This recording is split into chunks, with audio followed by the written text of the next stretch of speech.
한 주간 동안 평안하셨습니까? 이번 주 참 많이 추웠습니다. 많이 추우시죠?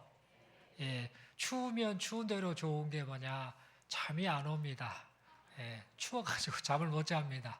예배에 더 집중할 수 있다라고 긍정적으로 생각해 주시면 감사하겠습니다. 날씨가 많이 추워서 또 건강들도 여러분들 관리를 잘 하셔야겠습니다. 특별히 날씨가 추워서 또 그렇습니다만 우리 마음만큼은 좀 따뜻했으면 좋겠습니다. 아무리 추운 날씨 속에서도 우리는 마음이 좀 따뜻한 마음, 특별히 하나님을 사랑하는 마음, 이웃을 사랑하는 마음이 좀 따뜻해서 우리 마음 가운데 그 사랑이 넘쳐나서 우리 때문에 우리 주변에 있는 사람들이 우리의 말을 듣고 우리의 섬김을 통해서 그들이 마음이 좀 따뜻해지는 그런 은혜가 있었으면 참 좋겠습니다. 서로 우리 인사하겠습니다. 함께 해주셔서 고맙습니다. 힘내십시오. 예, 감사합니다. 이 시간 저는 구원을 이루시는 주님이란 제목으로 함께 하나님 말씀 받기를 원합니다. 여러분, 우리는 지난주에 가정의 회복이라는 제목으로 함께 말씀을 받았지요. 야곱의 가정이 수십 년 동안 큰 아픔이 있었습니다. 문제가 그냥 산재에 있었던 그런 가정이었습니다.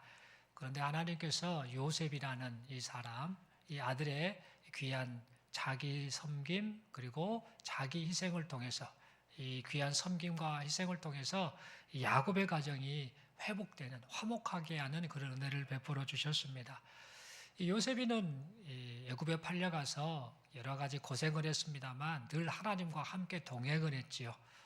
이처럼 하나님과 함께 동행한 이 요셉의 이 삶이 가정에 가족들에게 많은 귀한 영향을 미쳤던 것입니다. 이처럼 여러분 가정에서 하나님과 동행을 하게 되면 가정이 회복이 되고 또 가정이 또 화목하게 되는데 역으로 가정에서 하나님과 동행하지 않으면요 어떤 일이 발생하느냐면 가정이 좀 불화할 수도 있을 뿐만 아니라 세상 사람들이 보기에 이 그리스도인들이라고 불리는 우리가 어떤 모습으로 보이느냐면 자기 종교 사상에 심취한 사람들일 뿐이고 또 참 생명이 없는 종교 추종자로만 보일 수 있게 됩니다. 그래서 아무런 덕을 끼치지 못해서 참 생명이신 예수 그리스도가 세상 가운데 증거되지 못하게 되지요. 반면에 우리가 하나님과 동행하는 사람으로 살 때에 우리의 자기 희생, 이 섬김을 통해서 우리의 가정이 회복되지요. 그러면 또 어떤 일이 발생하는가? 우리 주변에 있는 사람들이, 세상 사람들이 예수님 안에서 화목한 가정을 이루는, 즉 천국을 이루는 우리 가정을 보면서 자연스럽게 우리를 보며 하나님을 생각하게 됩니다. 저들이 믿는 예수가 도대체 어떤 분이시길래 저 사람이 저렇게 삶이 바뀌고 또 저 가정이 저렇게 화목할까라고 생각하며 자연스럽게 하나님을 생각하게 되고 구원의 길을 열어주신 예수 그리스도를 바라보게 된다라는 겁니다. 그러므로 우리는 가정에서 살아갈 때에 하나님과 동행하는 삶을 살아야 합니다. 그냥 사는 것이 아니라 가정에서 하나님과 동행하는 이 삶 자체가 하나님이 허락하신 책임 있는 삶이다라는 사실을 잊지 말고 우리의 가정 속에서 늘 하나님과 동행하며 살아가시는 우리 모두가 될 수 있기를 간절히 소망합니다. 옆에 분에게 서로 인사하겠습니다. 가정에서도 하나님과 동행하며 삽시다. 여러분, 우리 하나님께서는요, 우리가 일터에서도 하나님과 동행하며 살기를 원하고 계십니다. 그리고 하나님께서는 일터에서도 하나님과 동행하며 사는 우리를 통해서 어떤 일을 행하시는가? 생명을 구원하는 일을 이루어가고 계십니다. 오늘 본문의 말씀을 보면은요, 이 바울 일행이 일터에서도 복음 전도 현장이 바로 바울 일행의 일터였지요. 그 일터에서도 하나님과 동행하며 살 때에 생명을 구원하시는 하나님의 구원 역사가 나타나고 있음을 오늘 이 본문은 말해주고 있습니다. 오늘 이 본문의 말씀의 배경을 살펴보면 다음과 같습니다. 바울은 제2차 전도 여행 중에 마케도니아 지역에 있는 빌립보라는 곳으로 가게 되었습니다. 그리고 거기서 복음을 전하게 됩니다. 그런데 본래 이 바울 일행은요, 마케도니아 지역에 있는 이 빌립보에 갈 계획이 전혀 없었습니다. 이 빌립보 지역과는 정반대 방향인 이 비두니아라는 곳으로 가서 그곳 지역을 중심으로 복음을 전할 계획을 가지고 있었습니다. 그런데 어찌된 영문인지 본래 계획하였던 이 복음 전도의 길이 계속해서 막히는 겁니다. 비두니아에 가서 그 소아시아 지역에 있는 그 지역을 가서 복음을 전하려고 하는데 이상하게 계속해서 길이 막힙니다.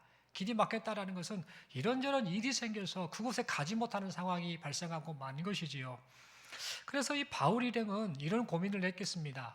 왜 우리가 이 계획한 대로 복음 전도의 길이 지금 열리지 않는 걸까? 복음 전도를 우리 주님이 원하실 텐데 왜 이 길이 열리지 않고 계속해서 일이 꼬여만 가는 것일까라고 그렇게 고민을 하였을 것입니다. 그러던 중에 이 바울이 드로아라는 곳에서 밤에 환상을 보게 됩니다. 그 환상의 내용은 뭐냐면은요. 이 바울 일행이 사실 이 비두니아, 여러분 보시기에 제 왼쪽, 여러분 보시기 오른쪽이죠?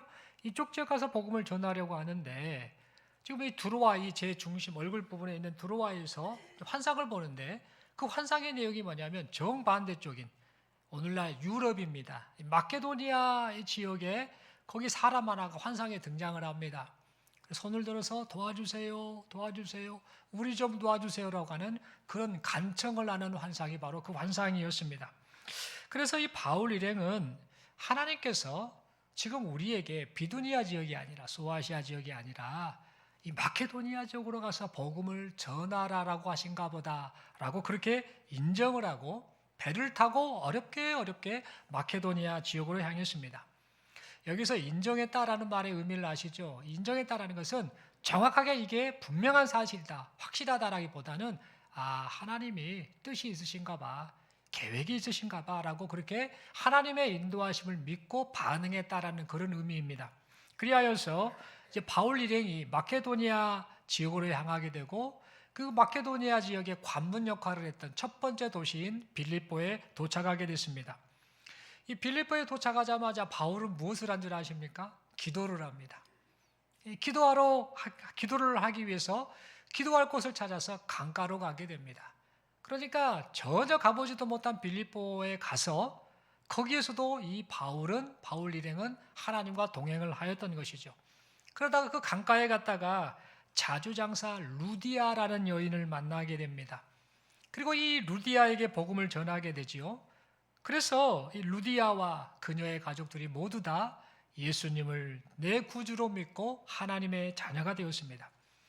이때 이 바울이 전한 복음을 듣고 은혜를 많이 받은 루디아는요, 바울 일행이 자신의 집에 조금 머물기를 원했습니다. 루디아는 자주장사 사업하는 사람으로서 좀 경제적으로 부유했습니다. 그래서 이 바울 일행이 너무나 귀하게 생각되어서 귀하게 섬기는 마음으로 자기 집에서 좀 머물기를 그렇게 강하게 권했던 겁니다. 그래서 이 바울은요, 이제 루디아 집에 머물면서 앞으로 하나님께서 이 빌립보 지역 가운데 어떻게 이 복음이 전해지게 하실까? 어떻게 이 복음 전도의 길이 열려지게 하실까? 이것을 기대하면서 계속해서 기도를 하였습니다. 그런데 어느 날 이 바울 일행이 기도를 하러 가던 중에 귀신이 들려서 점을 치는 여종 한 명을 만나게 됩니다. 여러분이 당시에 이 빌립보 지역에는요, 이 사는 사람들은요, 점성술에 관심이 많았습니다. 그리고 신비주의적 종교 사상에 심취해 있었습니다. 그래서 이 사람들이 종교심이 좀 가득하고 그랬던 상황이고, 특별히 이 빌립보 지역은요, 로마의 지배를 당한 곳이다 보니까 이미 나라가 그 지역이 망한 것이죠. 그러다 보니까 이 지금 로마의 지배를 받고 있는 상황 속에서 자신들의 처지를 비관했습니다. 그래서 앞으로 우리 이 지역의 이 사람들이 어떻게 될 것인가, 미래를 조금 궁금해하면서 비관하는 마음과 함께 앞으로 어쩌면 좋겠나라는 그런 자신들의 운명을 알기 위해서 점치는 이런 행동들, 점을 보는 행동들을 많이 했었습니다. 이러한 상황 속에서 귀신 들린 여종이 점을 치면서 미래를 말해주니까 이 사람들은 그녀에게 서로 다가와서 점을 보는 그런 일이 발생했습니다. 그리고 귀신이 들려서 점을 치는 이 여종 뒷배경에는 누가 있었느냐면 여러 돈 많은 고용주들이 있었습니다. 그래서 이 귀신 들린 여종을 이용해서 이 사람들이 점 보러 오면서 내는 그 돈 있지 않습니까? 이런 것들을 뒤에서 다 챙기는 그런 고용주들이 있었습니다. 그런데 여러분, 이 귀신 들린 여종이 기도를 하러 가던 이 바울과 실라를 만나게 된 것이죠. 그래서 그 귀신이 계속해서 장난을 하는 겁니다. 이 바울과 실라는 복음을 전하는 사람들이다라고 하면서 복음을 전하는 이것을 회방할 목적으로 계속해서 따라다니며 바울과 실라를 귀찮게 했던 겁니다. 그래서 바울이 참다 못해서 이 귀신 들린 여종, 이 여종의 안에 있던 귀신을 예수 그리스도의 이름으로 내쫓아 버렸습니다. 그래서 이 여인이 정상인이 된 겁니다. 그동안에는 귀신에 사로잡혀서 그렇게 인생을 살던 여인이 예수 이름으로 귀신이 나가자 이제 정상적인 사람이 된 겁니다. 어찌 보면 이 여인의 입장에서는 참 잘된 일이지요. 그런데 문제가 발생합니다. 귀신이 나가버리니까 더 이상 점을 치지를 못하는 것이죠. 그러다 보니까 이 사실을 알게 된 이 고용주들, 말씀드린 고용주들이 분노하기 시작합니다. 왜 그랬을까요? 이 귀신 들려서 점을 치던 이 여종이 그것으로 인해서 고용주들에게 많은 이 부익을 얻게 했는데 이제 귀신이 나가버리니까 이 여종이 더 이상 점을 치지 못하게 되지요. 그러다 보니 자연스럽게 사람들이 그 여종에게 오지를 않겠지요. 그러다 보면 또 경제적 또 수입도 없게 되겠지요. 이 상황이 되다 보니까 이 고용주들이 지금 분노하며 지금 어떻게 하면 좋을까라고 고민을 하게 된 겁니다. 그래서 이 고용주들은요, 바울과 실라 때문에 이런 일이 발생했다라는 것을 알고는요, 이 바울과 실라가 풍속을 저해하고 있다, 사람들을 미혹한다라고 하면서 거짓 모함으로 정치적 명분을 내세워서 바울과 실라를 고발하였습니다. 그 결과 바울과 실라가 이제 붙잡히게 되지요. 붙잡혀서 이제 심한 매질을 당합니다. 매질을 당하는데 옷을 다 벗겨버린 상태에서 아주 그냥 이런저런 매를 때렸겠지요. 상처투성이었겠죠. 피가 엄청 났겠고 또 살이 막 찢기는 이런 일이 발생했을 겁니다. 그런 상태로 억울하게 감옥에 들어갑니다. 감옥에 들어갔는데 그냥 감옥에 있는 것이 아니라 착고에 처했는데 착고 당시에 그 착고는 어떤 거냐면요, 사람의 발을 가랭이를 딱 찢어 놓는 상태로 고정을 시켜 놓습니다. 그러니까 움직이지도 못하는 거고 잠을 잘 수도 없고 누워서 잘 수도 없는 그런 형태의 그 착고에 처해서 지금 감옥에 갇히게 된 겁니다. 여러분, 이때 이 바울과 실라가 참 많이 억울했겠다, 그리고 참 많이 아프고 많이 고통스러웠겠다라는 사실을 생각해 보게 됩니다. 그런데 여러분, 그날 밤 이 바울과 실라는 그렇게 온몸이 아픈 와중에도 무엇을 했는가? 하나님께 기도드렸습니다. 하나님과 동행하고 있었던 것이죠. 그리고 기도를 들으시고 인도하실 하나님의 은혜를 생각하면서 하나님께 감사의 찬송까지 드렸습니다. 여러분, 말씀을 드린 것처럼 이 바울과 실라는 감옥에서도 그렇게 아픈 몸을 이끌고 감옥에서도 그렇게 고통스러운 상황 속에서도 여전히 하나님과 동행을 하고 있었던 것입니다. 그러자 이 바울과 실라가 기도하고 찬송하는 소리를 이 감옥에 갇혀 있었던 다른 모든 죄수들이 다 듣고 있었습니다. 우리가 보기에 듣고 있었다라는 것은 그냥 소리가 들려서 들었나 보다라고 볼지 모르는데요, 이 들었다라는 이 표현의 헬라어 원어, 성경 원어의 의미는 어떤 의미를 가지고 있느냐면 이 죄수들이 비상한 관심과 태도를 가지고 주위에서 저 소리를 듣고 있었다라는 겁니다. 기도하는 소리, 찬송하는 소리를 아주 관심을 가지고 그 바울과 실라의 기도와 찬송 소리를 듣고 있었다라는 그런 뜻입니다. 그렇다면 여러분, 다른 죄수들이 바울과 실라가 기도하고 찬송하는 것을 왜 그렇게 관심을 가지고 듣고 있었을까요? 여러분, 그 이유는요, 지금 이 죄수들은요, 바울과 실라의 행동이 도저히 이해가 가지 않았기 때문에 그런 행동을 했던 겁니다. 이 감옥 안에 있는 죄수들은요, 이미 바울과 실라가 감옥에 갇혔을 때 자기네들끼리 다 이런저런 이야기를 주고받았을 겁니다. 말을 들었을 겁니다. 저 바울과 실라라는 사람이 귀신 들린 여종의 귀신을 내쫓았대. 그런데 그 고용주들이 자기들의 수익이 사라지게 되자 모함해서 정치범으로 몰아서 지금 감옥에 집어넣었대. 단순히 감옥에만 들어온 것이 아니라 저 얼굴 봐봐, 피도 흘리고 살도 찢기고 엄청 맞았나 봐, 착고에 채워서 저렇게 고통하고 있는 거 봐봐 라고 하면서 이 모든 사실을 다 그들은 알고 있었을 겁니다. 그런 상황 속에서 억울하게 누명을 쓰고 엄청난 매를 맞고 감옥까지 갇혔으니까 이 바울과 실라가 다른 사람 같으면 어떤 반응을 해야 됩니까? 불평하고 원망해야 되지 않겠습니까? 불평과 원망을 해도 부족한 판국인데 이 바울과 실라가 오히려 감사를 하고 있는 겁니다. 기도를 하고 있는 겁니다. 찬송을 하고 있는 겁니다. 그러다 보니 다른 죄수들은 그 상황이 이해가 되지 않는 겁니다. 저것들 저거 지네들 믿는 신을 뭐 전한다고 하면서 이런저런 걸 아는데 저렇게 감옥에 갇혔는데 쟤들 왜 저런 행동을 할까라고 하면서 바울과 실라의 모습을 이해할 수 없었기 때문에 그들의 행동을 주위에서 살펴보고 있었던 것입니다. 그래서 죄수들은 속으로 저 사람들 도대체 뭐지? 저들이 믿는 신이 도대체 어떤 신이길래 저렇게까지 행동을 하고 있지라는 그런 생각을 했을 것입니다. 그런데 그때 놀라운 일이 발생을 합니다. 바울과 실라가 기도 후에 하나님께 감사 찬송을 드리고 있을 때에 갑자기 지진이 일어납니다. 그래서 옥문이 열려버립니다. 그들을 메고 있던 착고가 풀리는 놀라운 기적이 일어났던 겁니다. 여러분, 더 놀라운 것은 뭐냐면 지진이 일어나면 어떤 일이 발생할까요? 땅이 갈라지거나 건물이 무너질 수 있겠지요. 그런데 놀랍게도요, 지진이 일어나서 또 이렇게 이런 일이 발생했는데 우리가 생각하는 것과는 달리 건물이 무너져서 사상자가 발생하는 그런 일이 하나도 발생하지 않았다는 겁니다. 그래서 이렇게 놀라운 상황을 겪은 이 죄수들은요, 어리둥절해야 합니다. 이 상황이 어떤 상황인가? 분명 이게 의미가 있는데라고 생각하며 이 죄수들은요, 단 한 사람도 도망을 가지 않게 되었습니다. 여러분, 왜 도망을 가지 않게 됐을까요? 이 죄수들은 자신들이 겪은 이 상황이 우연이 아니라는 것을 알고 있었던 겁니다. 하나님께 기도하고 찬송하던 바울과 실라 때문에 이 일이 발생했다라는 사실을 알았기 때문에 이들은 감옥에 갇혀 있었으면서도 이 죄수들은 한 명도 도망가지 않고 그 자리를 지켰던 겁니다. 한편 잠을 자다가 지진으로 인해서 옥문이 열렸다라는 사실을 간수가 알게 되었지요. 이 사실을 알게 된 이 간수는 자신에게 큰 화가 닥칠 것을 알고는요, 스스로 목숨을 끊으려고 했습니다. 여러분, 당시에 이 로마 제국에 그 어떤 규정이 있습니다. 이 죄수를 이렇게 관리 감독하는 간수가요, 이 관리 감독을 잘해야 되는데 만약에 죄수가 도망을 하게 되지 않습니까? 그러면 어떤 일이 발생하는가? 이 죄수를 관리 감독하지 못한 간수가 그 도망을 간 죄수 대신에 죄수가 받아야 할 형벌을 대신 받아야 했습니다.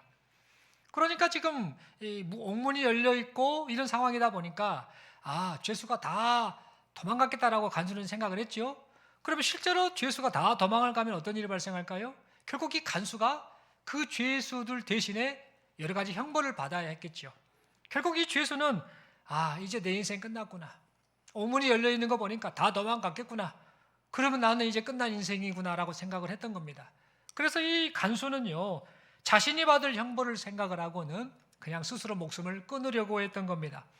그러자 그때 바울이 큰 소리로 외칩니다. 죄수 한 명도 도망한 사람이 없습니다. 그러니 스스로 목숨을 끊으려는 어리석은 행동, 생각을 버리십시오라고 말합니다.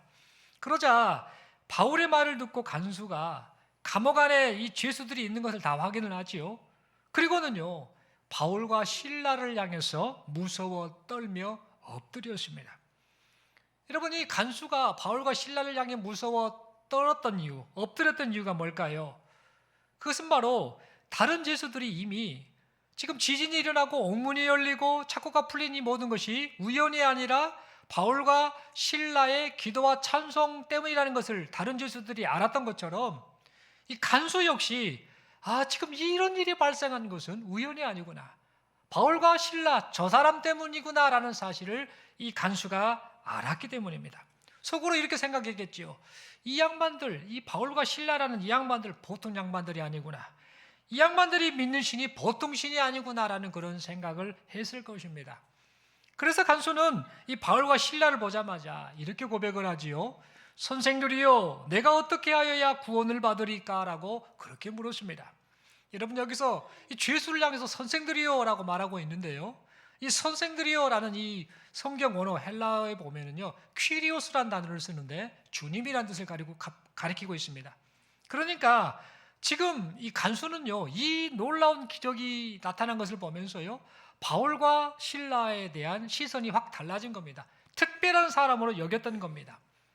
그런데 여러분, 이 간수가 지금 선생들이요, 내가 어떻게 하여야 구원을 받으리까? 라고 이렇게 말을 하고 있는데, 묻고 있는데, 이 질문은요, 어찌 보면 그 당시 그 상황을 딱 생각했을 때 조금 상당히 생뚱맞아 보이는 그런 질문처럼 보여집니다. 풀려났으면 그냥 다른 말할 수 있겠는데 갑자기 여기서 왜 구원을 받겠습니까? 어떻게 해야 구원을 받겠습니까? 라는 좀 뜬금없는 지금 말을 간수가 하고 있다라는 겁니다. 여러분, 우리가 만약에 간수 입장이라면 우리는 이 바울과 실라를 향해서 무슨 말을 했겠습니까? 저 같으면 이랬을 것 같습니다. 아이고, 선생님들 고맙습니다. 나는요, 이 죄수들이 다 도망간 줄 알았습니다. 그래서 내 인생 끝났다라고 해서 그냥 자결하려고 했는데요, 선생님들 덕분에 내가 살았습니다. 아이고, 고맙습니다라고 그런 말을 했을 것 같습니다. 그게 제일 먼저 나올 말일 것 같습니다. 그리고 굳이 질문을 한다고 한다면 어떤 질문을 했을까? 그런데요, 선생님들, 왜 도망 안 갔습니까? 왜 저 죄수들이 도망을 안 갔을까요?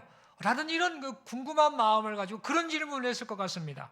그런데 이 빌립보 감옥의 간수는요, 그런 말을 전혀 하지 않습니다. 이 모든 상황을 보면서 제일 먼저 했던 말이 뭐냐면, 내가 어떻게 해야 구원을 받을 수 있습니까? 구원에 관한 이 질문을 지금 바울과 실라에게 했음을 보게 됩니다. 여러분, 그렇다면 이 간수는 왜 이런 말을 했을까요? 구원에 관한 이야기를 생뚱맞게 갑자기 왜 이런 질문을 했던 것일까요? 여러분, 이 점을 생각하면서 우리가 추측할 수 있는 분명한 사실은요, 이 간수는 평소에 구원에 대한 갈망을 가지고 살았을 것이다 라는 점입니다. 이 간수는 로마 군인이지요. 로마는 당시에 많은 나라들을 지배하고 점령했지요. 그래서 많은 전쟁을 했습니다. 전투를 했습니다. 그래서 이 간수 역시 군인으로서 전쟁에서 사람이 죽어나가는 것을 많이 봐왔을 것입니다. 그리고 자기도 죽을 뻔한 그런 일도 있었을 수 있었겠죠. 뿐만 아니라 전쟁에서 살아남기 위해서 이 간수가 죽인 사람도 참 많았을 것입니다. 사람이 죽고 또 거의 죽을 뻔하고 또 자신도 죽을 뻔한 이런 상황을 겪으면서 이런 삶을 살면서 간수는 아마 이런 생각을 했을 것 같습니다. 인생에 이렇게 살다가 그냥 죽고 끝나는 것이 인생인가? 인생이 이렇게 허무한 것인가? 라는 생각을 끊임없이 했을 것입니다. 그리고 자신도 언젠가는 죽겠구나라는 사실을 생각하며 죽음에 대한 두려움을 가졌을 것입니다. 그러나 이 끊임없는 질문에 대한 해답을 이 간수는 그 어디에서도 찾지 못했습니다. 그러던 중에 지진이 나고 또 옥문과 창고가 열리는 이런 기적을 경험하자, 그리고 그 기적의 원인이 다른 데가 아닌 바울과 실라라는 이 사람들을 통해 나타났다라는 사실을 알게 된 이 간수는요, 이 바울과 실라를 향해서요, 내가 어떻게 해야 구원을 받을 수 있습니까? 라며 그렇게 물으면서 영생에 대한 갈망을 그렇게 표현하였던 겁니다. 그러니까 이 간수 입장에서 보면은요, 분명히 이런 생각을 했을 것 같아요. 이 두 사람, 바울과 실라에게, 이 간수 입장에서 이 바울과 실라에게 내가 찾던 인생 질문에 해답이 있겠구나 라고 이렇게 생각을 하며 이런 질문, 내가 어떻게 하여야 구원을 받을 수 있겠습니까? 라는 그런 질문을 했었던 것입니다. 그러자 이 바울과 실라는 간수를 향해서요, 이런 말을 하죠. 주 예수를 믿으라. 그리하면 간수 너와 너의 가정이 구원을 받을 것이다 라고 하면서 복음의 핵심을 전해주었습니다. 그리하여서 바울이 전한 이 복음을 듣고요, 예수 그리스도를 주님으로 고백한 이 간수, 그리고 간수의 가정이 세례를 받게 됩니다. 그리고 온 집안이 하나님을 믿으며 큰 기쁨을 누리게 되었습니다. 그리고 나중에요, 여러분, 말씀을 이미 들었던 루디아라는 여인 있죠? 그리고 이 빌립보 감옥의 간수가 나중에 이 바울이 복음 전도를 할 때 귀한 일꾼들로 협력하는 그런 사람들이 되게 됩니다. 여러분, 우리는 이 말씀을 통해서 우리가 일터에서도 하나님과 동행하며 살 때에 하나님께서는 사람을 구원하시는 구원 역사를 나타내신다라는 사실을 잊지 않아야겠습니다. 여러분, 바울은 복음 전도의 현장, 즉 그의 일터입니다. 삶의 일터에서 어떻게 행동했는가? 하나님과 동행했습니다. 가는 곳곳마다 하나님과 동행하며 살았습니다. 바울은 복음 전도를 위해서 비두니아로 가려고 했다가 길이 막혔다라고 말씀드렸죠. 그때도 무엇을 했는가? 기도하며 하나님의 뜻을 구하며 하나님과 동행했습니다. 그리고 이제 비록 마케도니아로 가는 것이 자신의 계획과는 전혀 맞지 않았습니다만 하나님께서 환상을 통해 말씀하신 것으로 인정을 하고 빌립보를 향해 가면서 하나님과 동행했습니다. 빌립보에 도착해서도 무엇을 합니까? 기도합니다. 기도할 곳을 찾아 강가로 가면서 하나님과 동행하는 삶을 계속해서 이어갔습니다. 귀신 들려 점치는 이 여종의 귀신을 쫓아내다가 심한 매질을 당하고 억울하게 감옥에 갇혔을 때에도 바울은 무엇을 했습니까? 기도하고 찬송하면서 하나님과 동행했습니다. 여러분, 이 바울은 매 순간순간마다 하나님과 동행하며 살았던 겁니다. 여러분, 그렇다면 이 하나님과 동행한 이 바울의 삶의 결과가 어떻게 됐을까요? 그 모습의 결과가 어떻게 됐을까요? 여러분, 바울이 이처럼 그의 일터에서 하나님과 동행할 때에 그 혜택, 즉 다시 말해 하나님의 은혜가 바울과 함께하는 주변 사람들에게 주어졌음을 우리는 확인하게 됩니다. 어떤 혜택, 어떤 은혜가 주어졌을까요?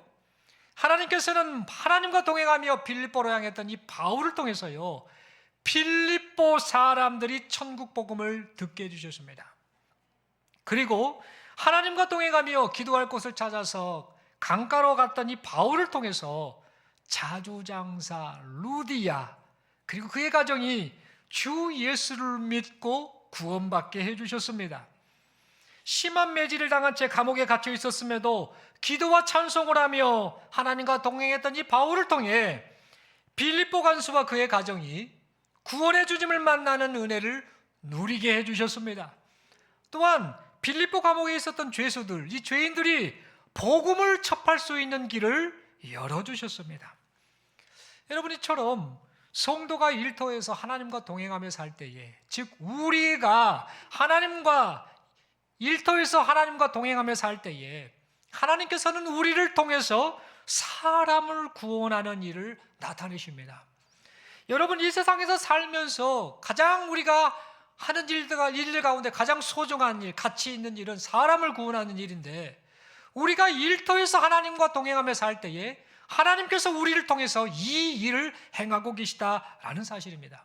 그러므로 우리는 우리의 일터가 하나님의 구원 역사가 이루어지는 구원의 현장이다라는 사실을 잊지 않아야겠습니다. 여러분, 물론 일터에서 하나님과 동행하며 살 때에 우리가 처한 현실로 인해서요, 때때로 답답한 마음이 들 때가 있습니다. 고난과 시련 때문에 힘들어할 때가 있습니다. 그래서 그냥 세상살이 꼭 이렇게까지 살아야 되는가? 하나님과 동행하고 사는 것이 뭘 그렇게 중요하겠는가? 나도 지치는데, 답답한데, 힘든데 라고 하면서 하나님과 동행하며 사는 것이 마치 무가치한 일인 것처럼 여겨질 수도 있습니다. 그러나 여러분, 비록 답답함과 고난과 시련을 겪는다 할지라도 우리의 삶의 현장에서 하나님과 동행하며 살아가시는 우리 모두가 될 수 있길 바랍니다. 왜 그래야 되는가? 하나님께서요, 지금도 우리의 인생 현장 속에서 우리를 통해서 사람을 구원하시는 그 뜻을 이루어가고 계시기 때문입니다. 여러분, 바울이요, 빌립보 감옥에서 이 간수로부터 뜬금없는 말을 듣죠. 내가 어떻게 해야 구원을 받으리까? 전혀 예상하지 못한 그 질문을 지금 바울이 듣습니다.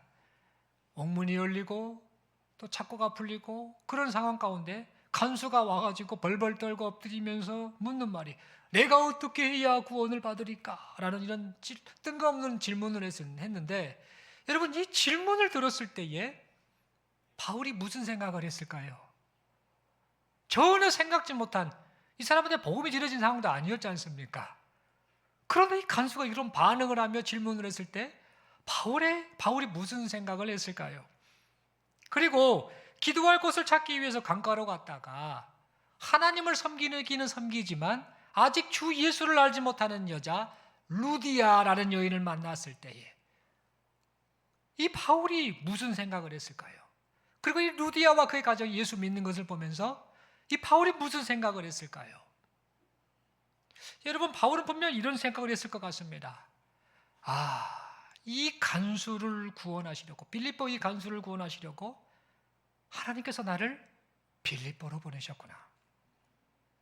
평생 구원에 대한 갈망 속에서 그 질문을 하면서 살아온 이 빌립보 간수를 구원하시려고 나에게 이 빌립보 감옥에 갇히는 고난을 하나님이 허락하셨구나.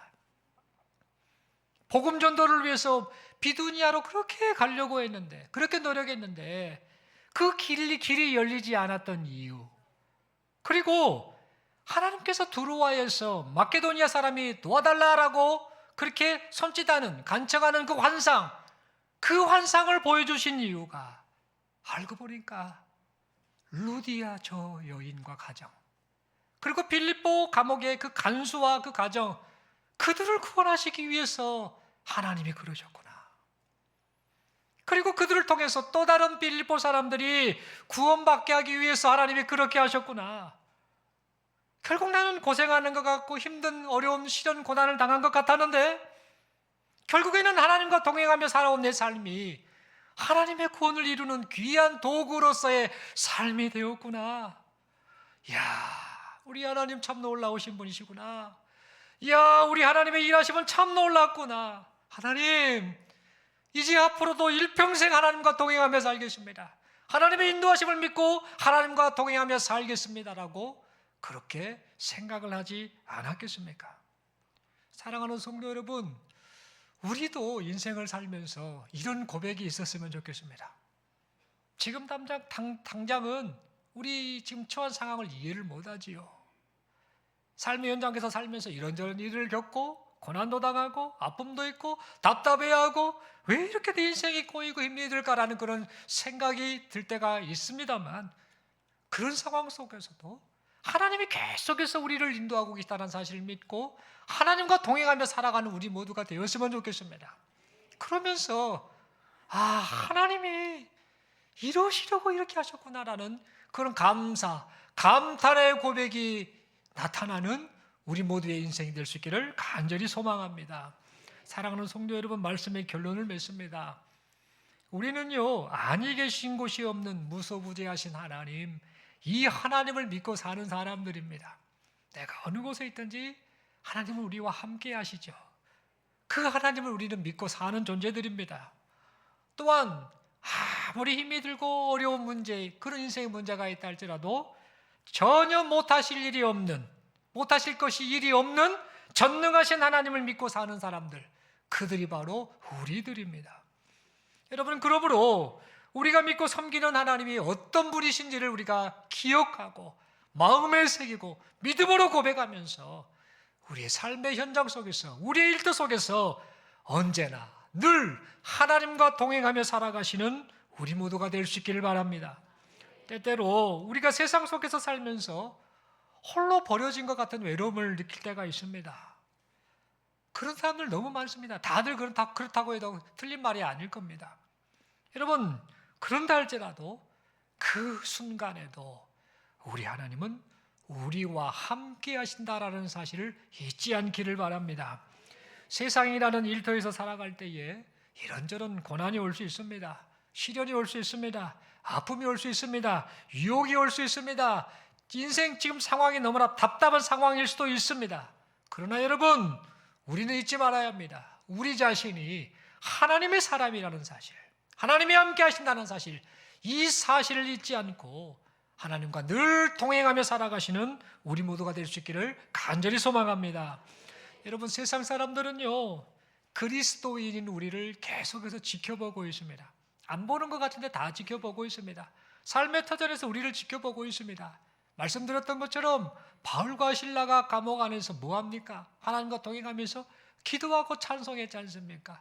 피를 질질 흘리고 있습니다. 살이 찢겨 있고 얼굴이 많이 멍이 들어 있었을 겁니다. 온몸이 멍이 들어 있었을 겁니다. 그런 상황 속에서 바울과 실라는 기도와 찬송을 합니다. 하나님과 동행하는 모습을 보였던 것이죠. 그런데 여러분, 그때 다른 죄수들이 다 지켜보고 있었습니다. 안 보는 것 같은데 다 지켜보고 있었습니다. 이처럼 세상 사람들은요, 지금 그리스도인인 우리를 지켜보고 있습니다. 무관심한 것 같은데 지켜보고 있습니다. 그들이 복음을 배쳐가는 것 같고 세상에 속해 그냥 살고 그냥 세상 속에서 흥청망청 사는 것 같지만, 그들은 영생을 얻지 못한 공허함, 영생을 얻지 못한 불안함 때문에 그 불안한 마음을 가지면서 우리를 지켜보고 있습니다. 영원한 하나님의 나라를 선포하고 있는 우리, 생명의 주님을 선포하고 있는 우리, 이 그리스도인들, 우리가 이 세상 속에서 어떻게 살고 있는지, 어떻게 행하고 있는지를 유심히 지켜보고 있다라는 겁니다. 여러분, 그리고 그런 상황을 알고 계신 하나님께서는요, 하나님과 동행하며 살고 있는 우리를 통해서 무엇을 행하시는가?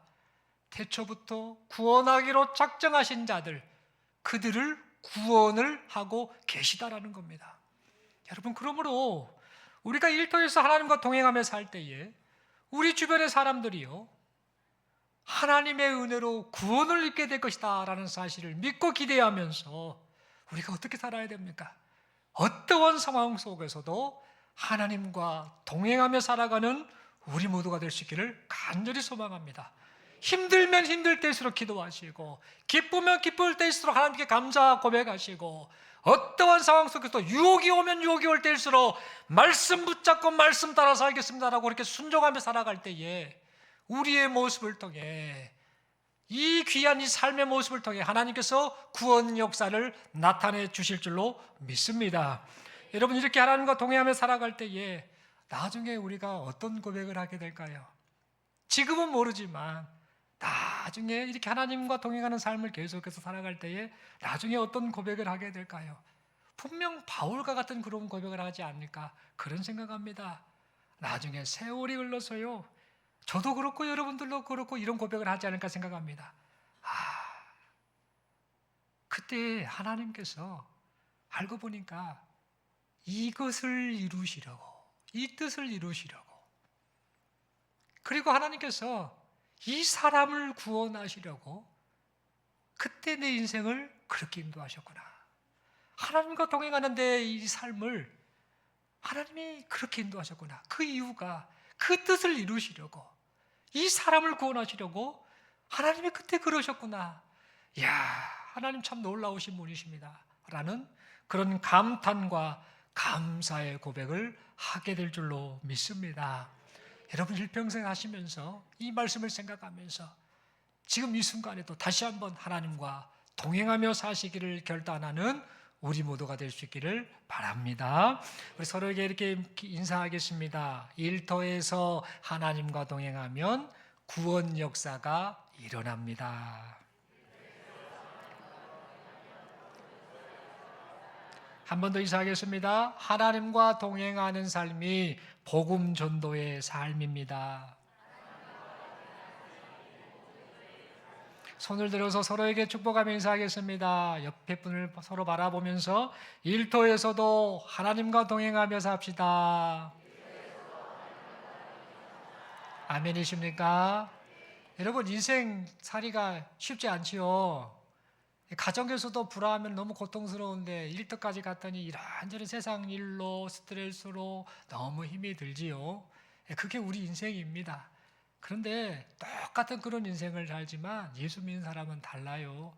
신분 자체가 다르고 우리가 살고 있는 인생 그 시간, 일터에서 사는 그 삶 자체가 사실은 어떤 모습이냐, 우리가 하나님과 동행하며 일터에서 살 때에 그 행위 자체가, 그 삶 자체가 하나님의 그 생명 살리시는 일을 나타내는 일이라는 사실을 잊지 말고, 아무리 힘이 들어도, 아무리 답답하고, 아무리 절망스럽고, 아무리 고통스럽다 할지라도 하나님 의지하면서 기도하고 말씀 붙잡고 하나님께 감사 고백하면서 하나님과 동행하며 사시기를 간절히 소망합니다. 그리고 나중에 말씀드렸던 것처럼 나중에 우리가 진짜 감탄의 고백을 할 겁니다. 하나님을 향해서 감사의 고백을 하게 될 겁니다. 하나님께서 이 일을 반드시 이루어 주실 줄로 믿습니다. 기도드리겠습니다. 하나님 아버지, 감사합니다. 말씀 받았습니다. 구원을 이루시는 하나님, 이 하나님이 우리 하나님이십니다. 우리가 이 은혜로 구원받았습니다. 그리고 이제는 우리 삶을 통해서 하나님이 또 다른 이 사람을, 구원하기로 작정하신 사람을 구원해 가고 계심을 믿습니다. 이 점을 생각하면서 일터에서 사는 우리의 삶이 그냥 막연한 삶이 아니라 생명을 살리는 일이다라는 사실을 생각하며 어떠한 상황 속에서도 좌절하거나 낙심하거나 답답해하거나 또 불안해하고 또 절망하지 않고 끝까지 하나님과 동행하며 하나님과 함께 믿음으로 삶을 살아드리는 우리 모두가 되게 하여 주옵소서. 나중에 세월이 흘러서 아니면 나중에 하나님 앞에 섰을 때에 하나님께서 이렇게 이 뜻을 이루시기 위해서 이렇게 행하셨군요 라고 그렇게 감사 고백하는 우리 모두가 되게 하여 주옵소서 믿습니다. 감사합니다. 우리 주님 예수님 이름으로 기도드리옵나이다. 아멘. 다 함께 찬송가 400